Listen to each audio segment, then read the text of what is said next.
আসসালামু আলাইকুম ভিউয়ার্স, আমার আজকের ভিডিওতে সবাইকে স্বাগতম। আজকে আপনাদের সঙ্গে শেয়ার করব টক ঝাল মিষ্টি জলপাইয়ের আচার। বছরের এই সময়টা বাজারে অনেক ফ্রেশ জলপাই পাওয়া যায়।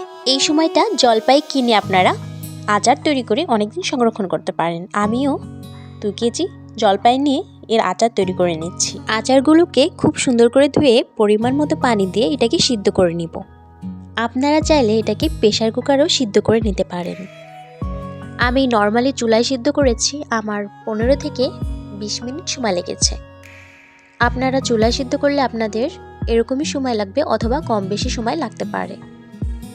জলপাইগুলো খুব সুন্দর করে সিদ্ধ হয়ে গেছে। এখন এগুলোকে পানি ঝরিয়ে খুব সুন্দর করে ম্যাশ করে নেব। আপনারা চাইলে হাতের সাহায্যেও ম্যাশ করে নিতে পারেন। দেখতে পাচ্ছেন এখানে আমি লবণ দিয়ে দিয়েছি। লবণ দিয়ে এগুলোকে খুব সুন্দর করে মিক্স করে নিতে হবে। পরিমাণ মতো লবণ অ্যাড করে দিবেন, এরপর মিক্স করে নেবেন। কড়াইয়ে রেগুলার রান্নার তেল দেওয়া হয়েছে এবং এখানে রসুন বাটা নিয়ে নেওয়া হয়েছে। এখানে আপনারা সরিষার তেল ইউজ করতে পারেন। তো এখানে রসুনগুলো ভেজে লাল করে নেওয়া হচ্ছে। রসুন হালকা লাল হয়ে গেলে ম্যাশ করে রাখা জলপাইগুলো দিয়ে দিতে হবে। সো ভিউয়ার্স, আপনি যদি এখনও আমার চ্যানেলটিকে সাবস্ক্রাইব করে না থাকেন, প্লিজ সাবস্ক্রাইব করে দেবেন এবং পাশে থাকা বেল আইকনটি বাজিয়ে দেবেন। ধন্যবাদ। ম্যাশ করে রাখা জলপাইগুলো দিয়ে দেওয়া হয়েছে এবং এগুলোকে খুব সুন্দর করে মিক্স করে নিতে হবে। উল্টে পাল্টে ভালো করে মিক্স করে নিতে হবে। এরপরে পরিমাণ মতো চিনি অ্যাড করে দিতে হবে। এখানে 2 কেজি জলপাইয়ের জন্য 2 কেজি চিনি নেওয়া হয়েছে।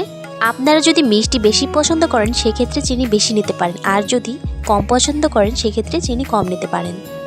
চিনি দেওয়ার পরপরই এটা তরল হয়ে গেছে। এটা নাড়তে নাড়তে খুব সুন্দর একটা কালার চলে আসবে।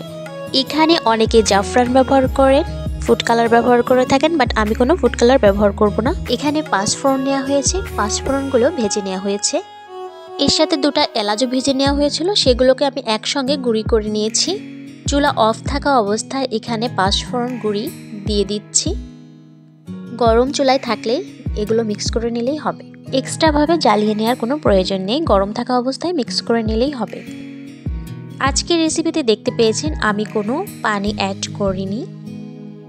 তো এখানে দেখতে পাচ্ছেন শুকনা মরিচ ভেজে নিয়েছি এবং এগুলোকেও গুঁড়ি করে নিয়ে এর উপর দিয়ে দিয়েছি। চিলি ফ্লেক্সটা দিলে খুব সুন্দর লাগে এবং খুব সুন্দর একটা ফ্লেভার আসে, খেতেও দুর্দান্ত মজাদার।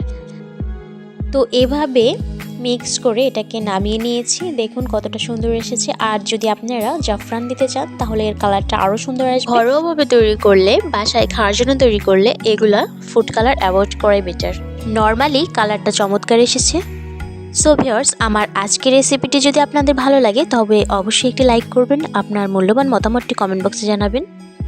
ফ্যামিলি এবং ফ্রেন্ডসদের সঙ্গে শেয়ার করবেন। এই জলপাইয়ের আচার আপনারা রোদ্রে শুকিয়ে অনেকদিন সংরক্ষণ করতে পারবেন। আজকের মতো এখানেই বিদায় নিচ্ছি। দেখা হবে নেক্সট এপিসোডে নতুন কোনো রেসিপি নিয়ে। ততদিনে সুস্থ থাকবেন, ভালো থাকবেন সেই দোয়াই করি। আল্লাহ হাফেজ।